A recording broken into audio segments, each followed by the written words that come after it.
స్టార్మా నుంచి ఒక ప్రోమో విడుదలైంది. ఆ ప్రోమోని గాని మనం ఒకసారి చూసుకున్నట్లుగా అయితే big boss season 9 big boss హౌస్‌లో అయితే ఫైనల్‌గా అయితే దివ్య, నిఖిత ఎలిమినేట్ అయ్యి ఆఫీషియల్‌గా బిగ్ బాస్ హౌస్ నుండి బయటకు వచ్చేయడం జరిగింది.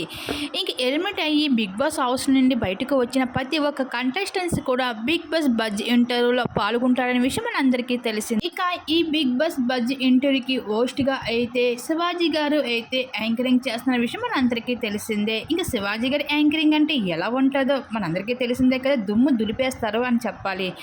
ఇంకా అసలు విషయానికి వస్తే బిగ్ బాస్ బజ్కి ఆహ్వానించిన శివాజీ అయితే తనదైన స్టైల్లో ప్రశ్నల వర్షం కురిపించారని చెప్పాలి దివ్య పైన. ఏంటి దివ్య, ఎక్స్పెక్ట్ చేసావా వచ్చేస్తావని ఈ వారం బయటికి అంటే ఎక్స్పెక్ట్ చేశాను సార్, ఎందుకంటే యాక్చువల్గా లాస్ట్ వీక్లోని ఎలిమినేషన్లోని చివరి దాకా వచ్చాను. ఆ రోజే ఎలిమినేషన్ అవ్వాలి లేదు కాబట్టి సేవ్ అయ్యాను, కానీ ఈ వారం ఎలిమినేట్ అవుతాను అని నాకు ముందే తెలుసు సార్ అంటూ చెప్పుకొచ్చింది దివ్య. అవునా దివ్య, నువ్వు బిగ్ బాస్ హౌస్కి గేమ్ ఆడడానికి వచ్చావా లేకపోతే బర్నీ గారితో బాండింగ్ పెట్టుకోవడానికి వెళ్ళావా అంటే నేను గేమ్ ఆడడానికి వెళ్ళాను సార్, కానీ బయట వాళ్ళకి అలా కనిపించకపోతే నేనేం చేయలేను కదా అంటూ చెప్పుకొచ్చింది దివ్య. ఇంకా ఇందులో భాగంగానే సరే మరి హౌస్లో ఉన్న వాళ్ళ కోసం నువ్వు ఏమేమి చెప్తావు అంటూ ఒక్కొక్కరి కోసం అయితే అడగడం జరిగింది. మరి తనుజ కోసం నీ అభిప్రాయం ఏమిటి అంటే తనుజ ఒక గుంట నక్కలాడిది, తన అవసరాలను బట్టి ఓసర వెళ్ళగా రంగులు మారుస్తుంది, ఎలాగో తనుజ గారు అంతే అవసరాలను బట్టి ఓసర వెళ్ళగా మారుతూ ఉంటుంది అంటూ చెప్పుకొచ్చింది తనుజ కోసం.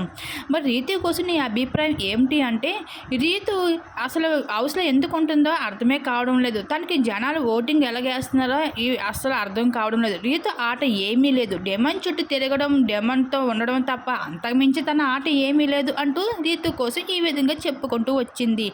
మరి ఇమానియల్ కోసం నీ అభిప్రాయం ఏమిటంటే ఇమానియల్కి అయితే విన్నర్ అయ్యే ఛాన్సెస్ క్వాలిటీస్ ఉన్నాయి, విన్నర్ అయ్యి కాకుండా రన్నర్ అయినా అవ్వచ్చు, ఎందుకంటే తను బాగా టాస్క్లు ఆడతాడు, అందరితో సరదాగా కామెడీ చేస్తూ ఉంటాడు కాబట్టి ఇమానియల్ కోసం చాలా బాగా చెప్పుకుంటుంది.